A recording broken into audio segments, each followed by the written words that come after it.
a gente celebra o nascimento de Jesus. Em Lucas 2, é aquela história clássica, né? Que muitos leem, né? No dia de Natal.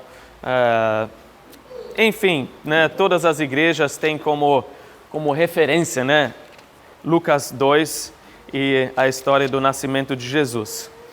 Porém, a gente vai ter um olhar um pouco diferente, né, geralmente a gente tem. A gente vai ver o olhar de Deus, como Deus olhou para esse momento especial, o que Ele enxergou, mas também vamos ver as pessoas da época, como elas devem ter enxergado, né? O que elas devem ter pensado no momento que estavam passando ali. A gente precisa primeiro, então, olhar para a visão de Deus. Como que Deus olhou para esse momento tão especial, tão único, né? E a gente lê em Gálatas 4, versículo 4, que quando chegou a plenitude do tempo de Deus, Deus enviou seu Filho. Quando chegou a plenitude do tempo. Então Deus olhou e falou, agora é a hora perfeita, né? Chegou a hora, é agora que o meu filho vai vir. E ele estava aguardando desde sempre, né? Para esse momento, desde antes da fundação do mundo, porque sempre foi o plano de Deus mandar seu filho Jesus, né? Não foi o plano B, depois que deu errado no jardim. Jesus sempre viria nesse momento. Sempre foi o plano de Deus de enviar Jesus para a terra, para nascer como um bebezinho, para viver aqui nesse mundo, né, cheio de pecado e para morrer pelos nossos pecados, para o perdão dos nossos pecados. Mas o que era tão perfeito nesse momento, tão na plenitude de Deus? Para a gente é até difícil pensar em todas as razões, acho que é impossível. Algumas razões a gente só vai descobrir lá na eternidade. Por que Deus falou, ali nesse momento o meu filho vai nascer? Mas algumas coisas a gente pode até enxergar desse lado da eternidade, né? Pelo menos 5 razões que a gente pode enxergar, não foi um tempo muito bom, né? Para Jesus vir, para o Evangelho se espalhar. Primeiro, porque tinha uma paz relativa, porém, a Pax Romana, né? A paz que estava reinando no Império Romano, pelo menos internamente, que nas fronteiras sempre teve guerras, né? Mas desde 27 a.C., quando César Augusto, do qual nós vamos ler, foi coroado, e por uns 200 anos estava paz no Império. Também tinha uma língua comum, né? Muito fácil para o Evangelho se propagar, né? Se espalhar. A língua grega estava ali em todas as províncias do Império Romano. E o Novo Testamento foi escrito em grego, né? Então, muito fácil para o Evangelho se espalhar. Também as estradas romanas. Nunca antes tinha uma conexão entre as principais cidades como naquela época. Era fácil para viajar, era fácil para o Evangelho se espalhar naquela época. Então, super potencializou, né, ali. Também, Israel estava preparado para ouvir a palavra de Deus, o verbo de Deus, porque já estava 400 anos em silêncio profético, né? Deus não tinha mandado nenhuma palavra, assim preparando, né, uma sede, uma fome, uma grande expectativa da chegada do Messias naquela época. Embora a grande parte da nação tenha rejeitado Jesus, né, tinha ali sempre um povo, mesmo uma pequena parte, né, esperando o Messias.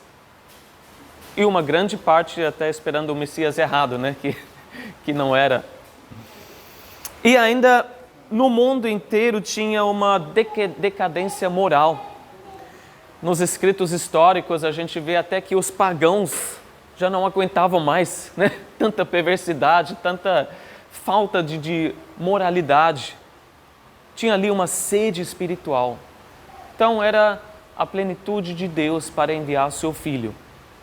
Porém, e a gente vai ver agora o outro lado da moeda, plenitude de Deus e o tempo de plenitude nem sempre quer dizer que para nós é o melhor tempo, né? Que para nós vai ser excelente. Mas quando Deus fala que agora é um tempo oportuno, que eu quero fazer algo, talvez seja isso agora, hoje, para a sua vida. Deus fala, eu quero fazer algo novo na sua vida. Mas você olha para as suas circunstâncias e fala, humildemente discordo, né? Porque não vejo como o Senhor pode fazer algo mais pleno, melhor na minha vida por causa das minhas circunstâncias. Então vamos ver agora as pessoas na época. Vamos ver o que aconteceu.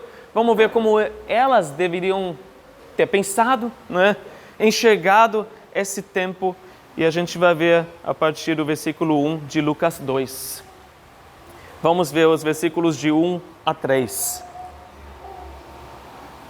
Naqueles dias, César Augusto publicou um decreto, ordenando o recenseamento de todo o Império Romano.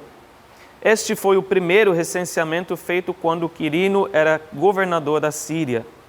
E todos iam para sua cidade natal a fim de alistar-se. Primeiro, não era tempo de plenitude para os judeus, né? Eles sofriam muito com a ocupação da sua terra pelos romanos, né? Eles sofriam muito porque estavam de mãos atadas, né? Não tinham a liberdade, o direito de governar sobre a sua terra, de fazer as leis que eles queriam. Eles dependiam dos romanos para tudo. Tinham que pedir permissão. E para um povo orgulhoso, né? Para o ser humano orgulhoso pedir permissão, quebra as pernas, né? Eles não podiam nem, vocês sabem disso, nem executar ninguém. Por isso eles tinham que pedir para os romanos para poder executar Jesus. Não tinha nem essa liberdade. Eles dependiam deles e eram oprimidos todos os dias. Imagina uma humilhação constante. Você ter que fazer coisa que você não quer, né? Você não está afim. Mas era isso. E ninguém, naquela época, obviamente, cuidava dos direitos humanos, se preocupava com direitos humanos. Você não podia recorrer a alguma comissão, né, para descobrir quais os crimes contra a humanidade daquela época. Tem os registros no céu, né, que nada passa batido. Mas vai fazer o quê? Um soldado romano podia forçar qualquer judeu, qualquer pessoa ali para carregar a sua bagagem por 1 milha. E não pensa em reclamar, né? Se não era chicote ou coisa pior. Então, qualquer lei, qualquer ordem lá de cima era visto com desdém, né? Com raiva. Talvez parecido com hoje, quando uma lei que a gente não gosta, né, vem ali mandando a gente fazer alguma coisa. Muitos pensavam em se revoltar, tinha as revoltas. Só que não dava em nada. Não tinha força para se levantar contra o poder do Império Romano. Era horrível. Mas, do lado de Deus, era a plenitude do tempo de Deus. E pior, a gente lê, né, com toda a humilhação que eles já sofreram, veio a ordem do recenseamento. Ele queria saber de tudo. Não era só para saber quantas pessoas tem no meu império, né? Mas ali era registrado o nome, era registrado a família, mas, claro, também a sua profissão, seus bens, sua propriedade. Para quê? Para poder cobrar mais. Recenseamento naquela época é cobrança, né? Então isso é péssimo, certo? Ninguém gosta. Vamos reformar o sistema tributário. Quem está em favor? Não, melhor não, porque depois você sempre paga mais, né? Depois de qualquer reforma. Então era algo péssimo, tempo de novas cobranças. E ali todo mundo tinha que ir na sua cidade natal. Imagina que complicação, que locomoção, né, das pessoas, que alvoroço, cada um ter que viajar, né, uma viagem que você não planejou, uma viagem que você não gostaria de fazer, Só a locomoção, você sabe, no Brasil, né, na hora de votar, se você perdeu, né, o tempo de transferir o seu título de eleitor, você vai ter que viajar, né, se quiser votar. Você vai ter que se locomover, no mínimo, para um outro bairro, talvez. Então, agora dá tempo para colocar tudo em dia, né, para votar pertinho de casa. Mas ali, você tinha que voltar, talvez, para uma cidade bem longe. Uma viagem forçada. Quem quer fazer uma viagem forçada? Ninguém. Atrapalha os teus planos, né? Custa caro. E nesse caso, fazer uma viagem ainda para poder depois perder dinheiro, né? Deles tirarem dinheiro do seu bolso. Mas era plenitude do tempo de Deus. Agora vamos fazer um zoom ali e ver José e Maria. Como que foram as dificuldades para esse casal? Versículos de 4 a 5. Assim José também foi da cidade de Nazaré da Galileia para a Judeia, para Belém, cidade de Davi, porque pertencia à casa e à linhagem de Davi. E foi a fim de alistar-se com Maria, que lhe estava prometida em casamento e esperava um filho. Então José também tinha que ir, não tinha opção, né? Ele se deslocou ali da cidade de onde ele era, Nazaré, né, de onde ele morava, lá no norte da Galileia, mais para o norte, tinha que ir lá para o sul, Belém, 7 quilômetros no sul de Jerusalém, uma viagem total de 156 quilômetros.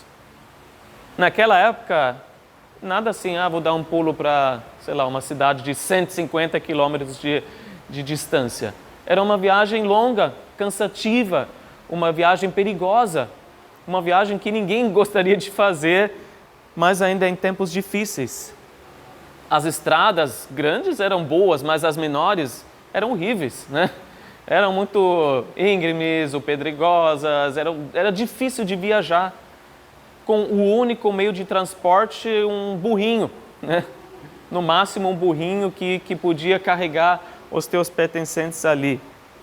Dormiram cerca de 4 noites sob estrelas. Talvez passaram em hospedarias, porém, isso só teria aumentado mais o custo da viagem. E para um casal recém-casado, sabe que é difícil, né? Não tem dinheiro. Amém? Lucas vai casar logo. Sempre falta dinheiro no começo para fazer tudo que você gostaria de fazer, mais ainda uma viagem que você não planejava. Uma observação só aqui fala prometida em casamento, mas de Mateus 1, 24 a gente sabe que eles já eram marido e mulher, né?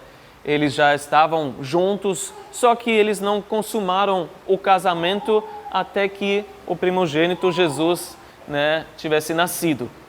Então, por isso aqui fala prometido em casamento, que Jesus foi, vocês sabem, né, concebido pelo Espírito Santo, que inclusive daqui a pouco a gente vai ver os problemas que isso também trouxe. Então, nada legal para uma vida começando agora juntos, né, ter que fazer uma viagem forçada. Não é nada legal, não estava no script, não estava nos planos, uma viagem de lua de mel, né, por assim dizer, que ninguém queria daquele jeito. Mas era plenitude do tempo de Deus. E tinha que ser a cidade de Davi. A cidade de Davi porque Deus já tinha dado profecias a respeito do Messias. Em Miqueias 5:2 fala que o Messias tinha que nascer na cidade de Davi, em Belém. Em 2 Samuel 7 nós lemos que ele deveria ser um descendente de Davi, da linha real, para estar no trono de Davi. Então tinha que ser lá naquela cidade. Com todo respeito, vamos pensar em Maria, né? Que ela era uma mulher muito especial, mas vamos pensar o que poderia ter passado pela cabeça dela, né? Tinha que ser logo esse José, né? Tinha que casar com esse homem que nessas circunstâncias eu tenho que viajar 156 quilômetros, né? Não poderia ter sido o outro José, né, que os meus pais escolheram para mim ali, da outra aldeia, que tem que se alistar logo ali do lado, né? Poderia ser mais fácil, que a gente é assim, né? A gente pensa na facilidade, o que é mais fácil para a gente hoje, né? A gente não quer se desdobrar, né? Se esforçar, até dificuldades na vida. E pior, uma jovem grávida. Aqui diz, esperava um filho. Cabeça de qualquer jovem, né? Qualquer mãe passaria logo viajar no 9º mês ou então nos últimos meses da gravidez. Jamais. Isso não se faz. Isso é perigoso. Não só de avião, mas naquela época, mais ainda de burrinho, né? Você não vai viajar no último mês ou nos últimos meses da gravidez. Nenhuma mãe quer isso para o seu filho. E imagina o que passa na cabeça. Você vai criar até uma certa raiva do sistema que te mandou fazer a tal coisa. Né? Que raiva desse César. Quem ele acha que ele é? Tem que mandar todo mundo agora viajar. Né? Naquela época, poderia até criar, de certa forma, uma atitude assim. Qualquer coisa que der errado, ele que é o culpado. Né? E se alguma coisa der mal assim com a gravidez, nossa, eu nunca mais vou perdoar. Claro, como eu disse, com todo respeito, porque Maria era uma pessoa especial, não era uma pessoa qualquer que Deus escolheu, que nós lemos em Lucas 1:38, a resposta que ela deu para o anjo, que explicou para ela que não seria um filho comum, mas seria o filho de Deus, né, que ela daria à luz. Ela respondeu assim, sua serva do Senhor, que aconteça comigo conforme a tua palavra. Ali ela tomou uma decisão que eu creio que, né, poderia enfrentar qualquer dificuldade, mas eu creio que seria sem reclamar, né? Sem aquelas coisas que a gente muitas vezes coloca no meio do caminho. Embora a gente também tome a decisão de seguir Jesus, não é? Mas no dia a dia, às vezes a gente tem que retomar essa decisão. Não, eu vou seguir Jesus, eu não vou olhar para trás, eu vou pôr a mão no arado. Então, quem sabe, alguns segundos possa ter passado na cabeça dela alguma coisa assim. Mas ela era uma mulher muito especial. Não para ser venerada, obviamente, como alguns fazem hoje, mas uma jovem muito, né, fora do comum, por assim dizer. Mas pensa em José também. José, que estava ali e estava começando o seu casamento de um jeito que ele não queria. Tendo um filho que era do Espírito Santo, né? E a gente lê que ele queria deixar Maria, né? Por causa dessa situação precária. Mas o anjo falou, não faz isso, fique com ela vai ser a sua mulher, não vai embora. Porém, ele também aceitou e entrou nesse tempo, nessa época, para o resto da vida, com implicações para o resto da vida dele. Porque todo mundo na aldeia e além sabia que esse menino que iria nascer não era o filho dele. Então isso é complicado. Se sempre, na cabeça das pessoas, você que é o traído da história, vai saber com quem foi, né? Jesus foi chamado de filho bastardo, né? As pessoas, né, sabiam da situação e ele aceitou, ele entrou nessa, não era do jeito que ele queria. Como José queria que tudo fosse diferente. Mas era a plenitude do tempo de Deus. E a gente ainda lê do nascimento de Jesus, versículos 6 e 7. Enquanto estavam lá, chegou o tempo de nascer o bebê, e ela deu à luz o seu primogênito, envolveu-o em panos e colocou numa manjedoura, porque não havia lugar para eles na hospedaria.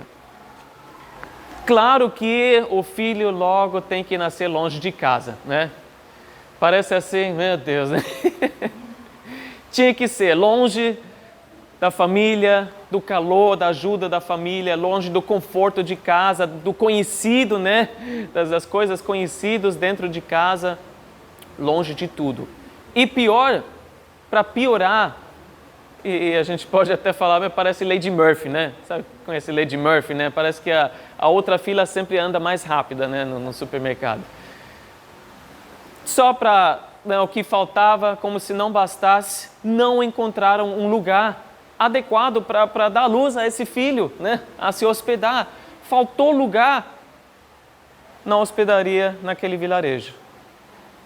Imagina a canseira deles, né? A mulher grávida, depois de uma viagem cansativa, de ir de porta em porta batendo para saber se tinha alguém que poderia recebê-los. Porque na época você tem que entender, você chegava numa cidade e ali você dependia da hospitalidade dos moradores. Então você procurava alguém e todas as casas, principalmente em momento de festas, né, Jerusalém, ou momento assim, recenseamento, todas as famílias abriam as suas portas e recebiam alguém. Quer dizer, a cidade estava lotada, que de fato era uma cidade pequena, então vai saber quantas pessoas vieram de longe, não tinha lugar. Mas a gente fala, não, é impossível, não tem lugar para os pais do Messias, né? Não tem lugar para os pais do Filho de Deus. Deus não poderia arranjar, sei lá, um quarto, né, assim, ou pelo menos algo mais legal. Será possível faltar lugar no tempo de plenitude de Deus? Isso não entra na nossa cabeça, né? Como que pode? E onde eles acabaram ficando, a gente sabe, né? No lugar dos animais. Ou era um estábulo, ou era uma gruta, a gente não sabe, mas com certeza é um lugar que uma mãe não sonhou em ter o seu filho.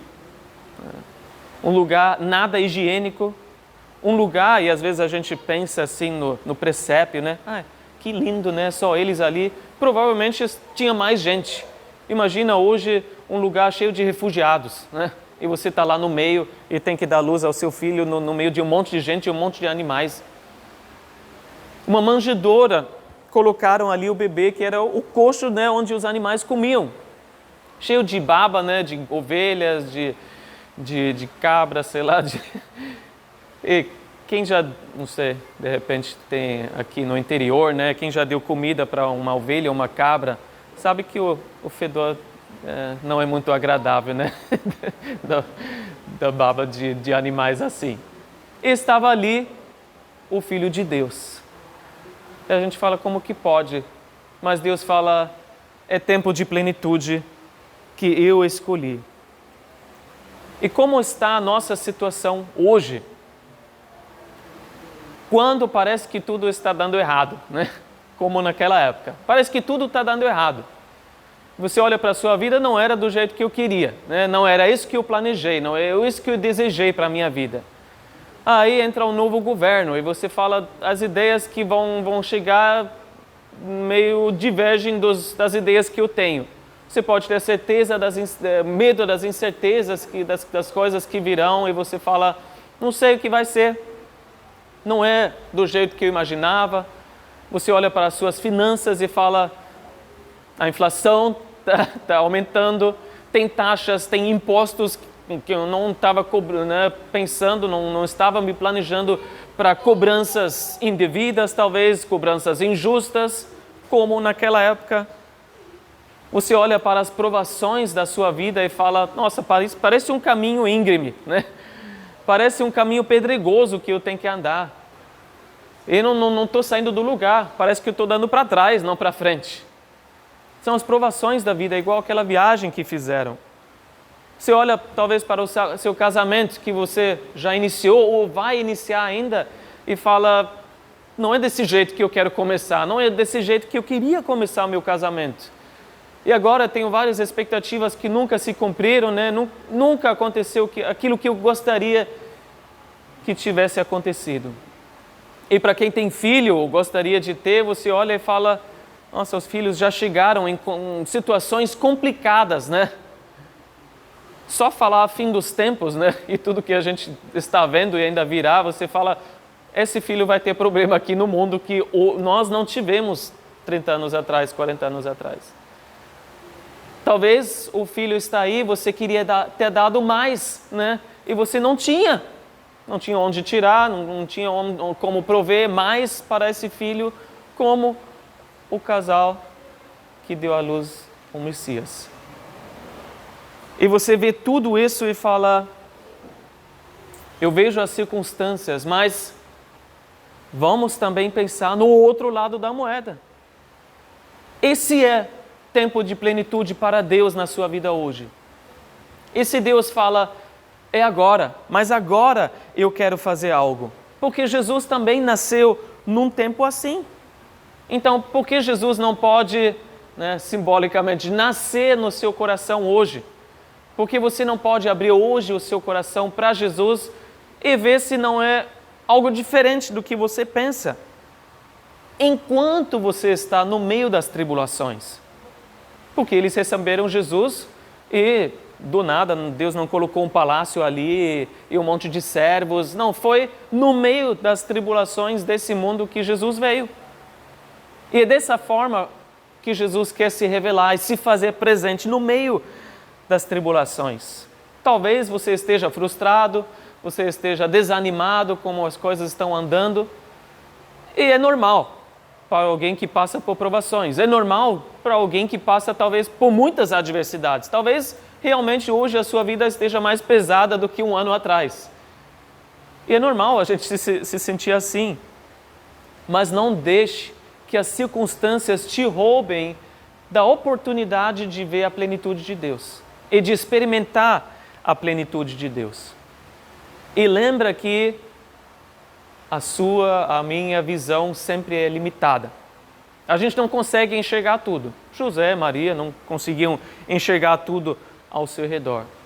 Mas dá uma chance para o Messias. Deixa Jesus entrar na sua vida para que você consiga enxergar o que Deus enxerga a respeito da sua vida. Porque Deus sempre vem e Ele quer perdoar, Ele quer transformar, Ele quer restaurar, Ele quer mostrar que Ele veio para salvar. É tudo isso que Deus deseja fazer. Mas enquanto a gente acha ou fala que tudo está ótimo, a gente não vai enxergar a nossa real necessidade. Sabe aquela pessoa que você pergunta, está tudo bem? Está sempre ótimo. Será? Ninguém nunca está perfeitamente ótimo. Por quê? Nunca você vai enxergar desse jeito a sua real necessidade. Que Jesus veio não para aqueles que são perfeitos, mas para aqueles que vivem circunstâncias menos que perfeitas. Jesus veio para os sobrecarregados, para os cansados, Jesus veio para os doentes, veio para os fracos, veio para os pobres, veio para aqueles que não são justos, que estão perdidos. Jesus veio para aqueles.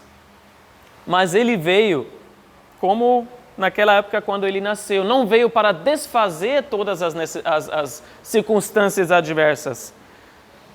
Mas Ele veio no meio delas. Num segundo só, Ele poderia desfazer tudo. Mas Ele não faz. Por quê? Porque Ele deseja mostrar algo maior, mais poderoso. E se quiser abrir comigo em Mateus 1, versículo 23, a gente lê ali uma profecia de Isaías também, já no Antigo Testamento, de Isaías 7,14. Em Mateus 1, versículo 23, nós lemos: a virgem ficará grávida e dará à luz um filho e o chamarão Emanuel, que significa Deus conosco. Jesus veio no meio das circunstâncias difíceis, adversas, para mostrar que Ele é Deus conosco. Nós nunca estamos sozinhos nessas circunstâncias. Ele sempre está conosco. Ele está aqui para se mostrar forte em nosso favor. Ele está aqui não apenas para deixar a gente sobrevivendo, mas a gente podendo subir, se levantar e ser usado para o seu reino, que é eterno, diferente desse mundo que vai acabar estando do mal para o pior. Então, quando tudo parece estar dando errado, Deus pode estar falando: agora é a hora. Agora é a hora perfeita para eu agir na sua vida. Agora é a hora de plenitude de tempo e tempo de plenitude. Que a gente possa meditar nesse lado, da visão, desse outro lado da moeda da nossa vida, e não deixe que as circunstâncias te roubem, que vem mesmo como ladrão, né? Te roubem da oportunidade de experimentar a plenitude de Deus na sua vida. Amém? Vamos orar. Senhor Jesus, obrigado que o Senhor veio para esse mundo. Senhor, obrigado por descer tanto, Senhor, do teu trono glorioso para vir nesse mundo perdido, mas com a missão de resgatar, de salvar os perdidos. Obrigado, Senhor, que a tua missão sempre eleva, sempre leva para cima, sempre tem a direção ao céu. E a missão, Senhor, de resgatar, de transformar e de glorificar vidas que estavam perdidas. Eu peço, Senhor, hoje, essa manhã, que a gente possa, Senhor, no meio das circunstâncias que a gente está vivendo, enxergar não apenas uma luz no final do túnel, Senhor, mas realmente a tua luz brilhar, assim como os pastores viam, Senhor, naquela noite. Uma luz grandiosa, Senhor. Uma luz maravilhosa da tua glória, Senhor, sobre as nossas vidas. Eu peço, Senhor, que nós possamos ouvir essa manhã a tua voz, dizendo que esse momento é mesmo o momento que o Senhor escolheu para agir na nossa vida. É o momento perfeito, oportuno que o Senhor vê, por causa das tuas razões que a gente nem sabe, para fazer algo maravilhoso na nossa vida. Abre os nossos olhos e venha nos dar uma infusão de fé, Senhor, essa manhã, para que a gente possa abraçar essa ideia, porque já aconteceu, Senhor, mais de 2000 anos atrás, e sabemos que pode acontecer de novo hoje no nosso coração, porque o Senhor não apenas nasceu, viveu, morreu, mas também ressuscitou e está vivo hoje. Venha, Senhor, trazer essa vida em nosso coração. E o coração que estiver aqui, que ainda não recebeu a novidade de vida, a salvação, Senhor, a certeza de que Emmanuel, Deus conosco, possa receber essa certeza essa manhã, tomando essa decisão de entregar a vida a Ti, de Te seguir de todo o coração. Não forçadamente como os judeus tinham que fazer com os romanos, Senhor, mas por amor, porque o Senhor nos amou primeiro. Te agradecemos por esse nascimento, naquela época, nessas circunstâncias. E obrigado, Senhor, pela Tua presença aqui nesse momento. Continua nos abençoando, Senhor, e falando conosco em nome de Jesus. Amém.